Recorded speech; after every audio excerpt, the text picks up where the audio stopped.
आज तू काहीच बोलू नकोस. आज फक्त मला बोलू दे.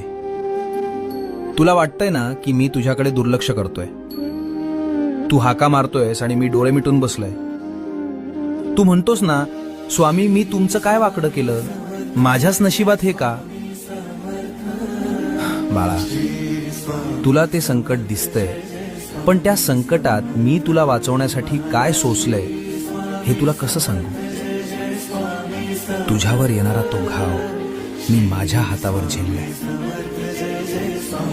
तुझा माझ्यावरचा राग सुद्धा मला गोड वाटतो रे, कारण त्या रागाच्या मागे तुझं माझ्यावरचं प्रेम दडलंय. हे बघ, जगाला वाटत असेल की तू हरलायस, पण जोवर माझी नजर तुझ्यावर आहे तोवर तुला हरवण्याची ताकद काळामध्ये सुद्धा नाही. भिऊ नकोस, मी तुझ्या पाठीशी आहे.